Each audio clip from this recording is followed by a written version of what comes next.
Hello children, let us continue with our fifth chapter of Math 2, that is quadrilaterals. Our next topic is trapezium. Now what is a trapezium? A quadrilateral is said to be a trapezium if only one pair of opposite sides is parallel. A quadrilateral is said to be a trapezium if only one pair of opposite sides is parallel. So in quadrilateral ABCD, side AB is parallel to side DC, side AB is parallel to side DC. Therefore, quadrilateral ABCD is a trapezium. A quadrilateral is said to be a trapezium if only one pair of opposite side is parallel. Next is isosceles trapezium. A trapezium in which non-parallel sides are congruent. A trapezium in which non-parallel sides are congruent is called an isosceles trapezium. So in quadrilateral ABCD, side AB is parallel to side DC, AB is parallel to DC. Side AD is congruent to side BC, side AD is congruent to side BC. Therefore, quadrilateral ABCD is an isosceles trapezium.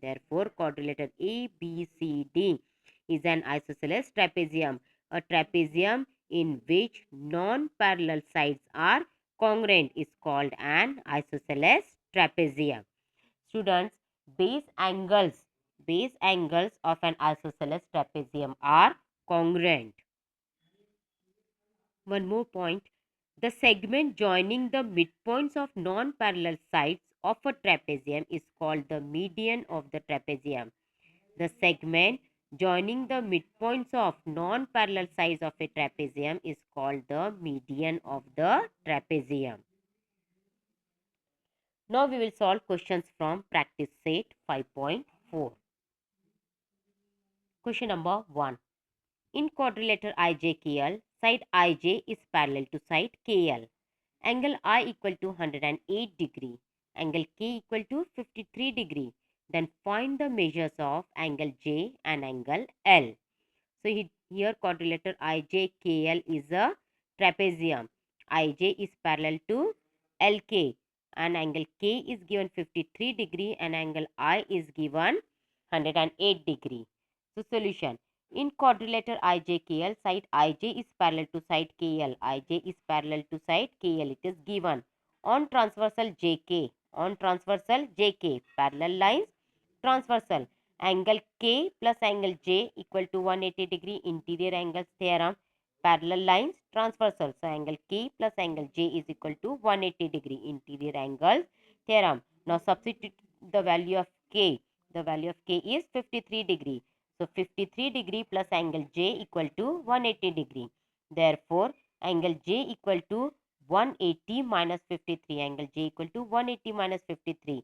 Therefore, angle J is equal to 127 degree. Now on transversal IL. Again parallel line, transversal. So angle I plus angle L equal to 180 degree. Again reason is interior angles theorem. On transversal IL, angle I plus angle L equal to 180 degree. Interior angles theorem. Substitute the value of angle I. Angle I is given 108 degrees. Substitute here 108. So 108 plus angle L equal to 180 degree. Therefore, angle L equal to 180 minus 108. So therefore, angle L is equal to 72 degree. Now question number 2. In quadrilateral ABCD, side BC is parallel to side AD. In quadrilateral ABCD, side BC is parallel to side AD. Side AB is congruent to side DC. Side AB is congruent to side DC. If angle A equal to 72 degree, angle A is 72 degree, then find the measures of angle B and angle D. Solution. Sec BC is parallel to sec AD. It is given. BC is parallel to AD. It is given. Side AB congruent to side CD also given. Side AB is congruent to side CD also given. Therefore, quadrilateral ABCD is an isosceles trapezium. Therefore, angle D is equal to angle A. Base angles of an isosceles trapezium are congruent. Therefore, angle D is equal to angle A. Base angles of an isosceles trapezium are congruent. But angle A is given 72 degree. Therefore, angle D is also equal to 72 degree. Angle D is equal to 72 degree. Segment AD is parallel to segment BC. It is given. Segment AD is parallel to segment BC. It is given on transversal AB. On transversal AB, parallel lines transversal. So angle A plus angle B equal to 180 degree. Again, reason is interior angles theorem. So segment AD parallel to segment BC given on transversal AB, angle A plus angle B is equal to 180 degree. But measure of angle A is given 72 degrees. Substitute here 72.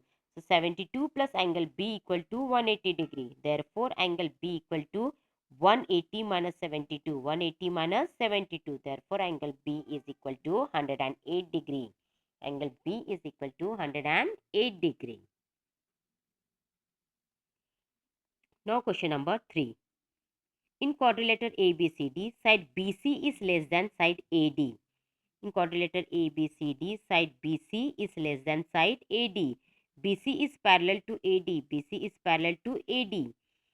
Side BA is congruent to side CD. Side BA is congruent to side CD. Then prove that angle ABC. Prove that angle ABC is congruent to angle DCB. Now proof. Side BC is parallel to side AD. It is given. BC is parallel to AD. It is given. Side AB is congruent to side CD. AB is congruent to side CD. It is also given. Therefore, quadrilateral ABCD is an isosceles trapezium. Therefore, angle A equal to angle D, base angles of an isosceles trapezium. Therefore, angle A is equal to angle D, base angles of an isosceles trapezium. Segment AD is parallel to segment BC. It is given. Segment AD is parallel to segment BC. It is given.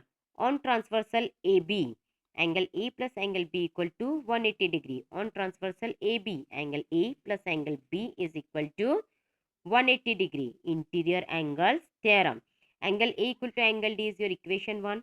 Angle A plus angle B equal to 180 degree. This is your equation 2. On transversal CD, angle C plus angle D is also equal to 180 degree. Parallel lines transversal. Again, angle C plus angle D equal to 180 degree. Reason is interior angle theorem. So, on transversal CD, angle C plus angle D equal to 180 degree. Interior angle theorem. And this is your equation 3. Now, from 2 and 3, angle A plus angle B is equal to angle C plus angle D. A plus B is also 180, C plus D is also 180. So, from equation 2 and 3, angle A plus angle B is equal to angle C plus angle D. Angle A plus angle B is equal to angle C plus angle D. But angle D is equal to angle A from equation 1. Angle A is equal to angle D from equation 1. So, for this D, we can substitute angle A. So, angle A plus angle B equal to angle C plus angle A from equation 1. Now cancel angle A from both sides. Therefore, angle B is equal to angle C, or B is congruent to angle C. Means angle ABC is congruent to angle DCB. For angle B, we can write as angle ABC, and for angle C, we can write as angle DCB. Therefore, angle ABC is congruent to angle DCB.